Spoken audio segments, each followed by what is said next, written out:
ما بال أم البنين؟ هل أستطيع فعل شيء لك؟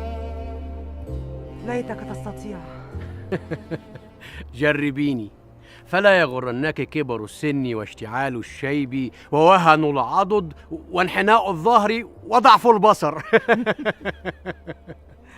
لله درك، هونت علي حزني بحزني عليك. لا أحزنك الله يا أم اليتامى.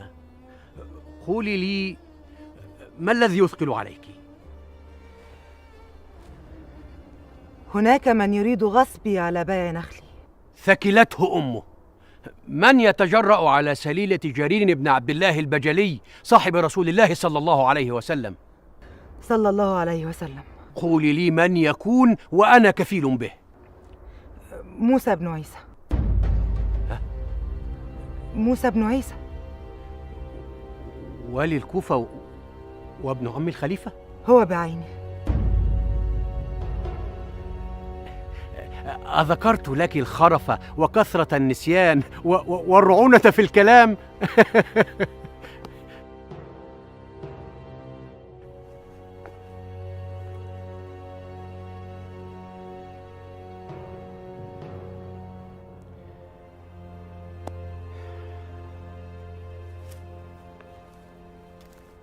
من أراد مؤنسا فالله يكفيه، ومن أراد صاحبا فالقرآن يكفيه، ومن أراد واعظا فالموت يكفيه، ومن أراد غنى فالقناعة تكفيه، ومن لم يكفه ذلك كله فالنار تكفيه. لو أن اليقين وقع في القلب كما ينبغي لطارت القلوب اشتياقا إلى الجنة وخوفا من النار. ليس الزهد بأكل الغليظ ولبس الخشن، ولكنه قصر الأمل وارتقاب الموت. والمال داء هذه الأمة، والعالم طبيب هذه الأمة. فإذا جر العالم الداء إلى نفسه فمتى يبرأ الناس؟ صدقت، والله صدقت. إنما العلم عندنا الرخصة من ثقة، فأما التجديد فيستطيعه كل أحد. وأي رخصة استحدثها شريك فيما فعل؟ ما بالك يا رجل؟ ألا شاغل يشغلك غير شريك وما يفعله؟ كان عالما فقيها يأخذ عنه أولادنا الفقه والحديث، والآن هو قاضي الكوفة المحكم في أرزاقنا ورقابنا. أفلا نتحرى صدقه من كذبه؟ عن أي رخصة تتهمه باستحداثها؟ إن كان قبل بالقضاء مكرها فهل أكرهوه على أخذ الرزق؟ ولو أن بقاءه لحرس يحفظونه فلماذا يبقى وقد خلوا بينه وبينها؟ لكنه مالي وأنا لم أمت بعد، أفلا يحق لي توزيعه كما أشاء؟ الرسول صلى الله عليه وسلم يقول صلى الله عليه وسلم: لا ضرر ولا ضرار. وأي ضرر أكبر من بث الفرقة والعداوة بين أبنائك؟ والله أيها القاضي ما أتيتك طامعا في مال ولا خائفا على إرث، ولكن مذ أعطي أخونا دوننا سادت بيننا الفرقة والشحنة. ما تقول في هذا؟ والله إني لا أراه إلا منتظرا موتي ليرث مالي. أتحب أن يبرك أبناؤك جميعا؟ وأي أب لا يتمنى هذا؟ إذا برهم كي يبروك. أصلح الله القاضي، البر للآباء أم للأبناء؟ ألم تسمع بحديث رسول الله صلى الله عليه وسلم؟ صلى الله عليه وسلم: رحم الله والدين أعانا ولدهما على برهما. أما وصلك ما كتبه الأحنف بن قيس لمعاوية بن أبي سفيان؟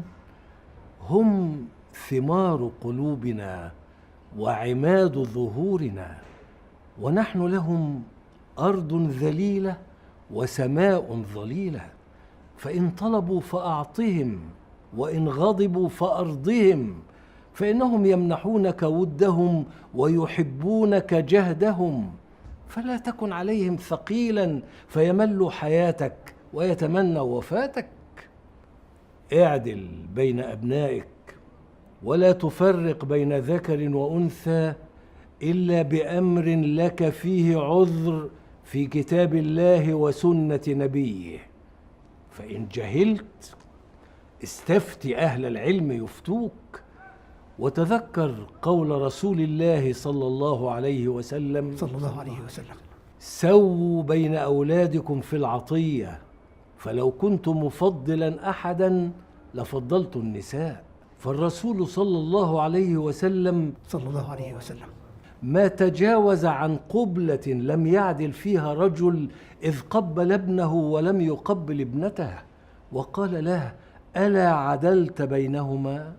خذ بيد ابنك واحمد الله أن وهب لك ابنا قاضاك في الدنيا ليدفع عنك عذاب الآخرة. السلام عليكم ورحمة الله. وعليكم السلام ورحمة الله وبركاته.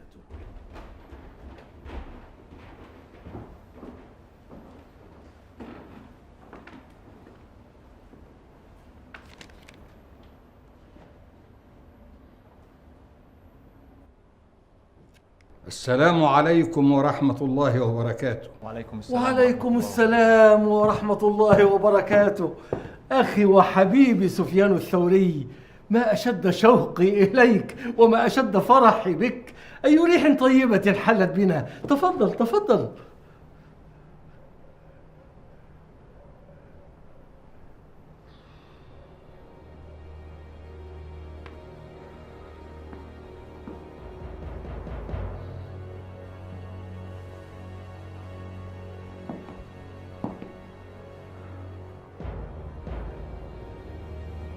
يا أبا عبد الله، أرى هما وكدرا في نفسك، فهل من حاجة؟ نعم، مسألة. أوليس عندك من العلم ما يجزئك؟ ولكني أحببت أن أذكرك بها. وذكر فإن الذكرى تنفع المؤمنين. صدق الله العظيم. ما تقول في امرأة جلست على باب رجل فاحتملها ففجر بها، فلمن تحد منهما؟ للرجل دونها لأنها مغصوبة. فإنه لما كان من الغد جاءت وتزينت وتبخرت وجلست على ذلك الباب، فخرج الرجل فرآها فاحتملها ففجر بها، فلمن منهما تحد؟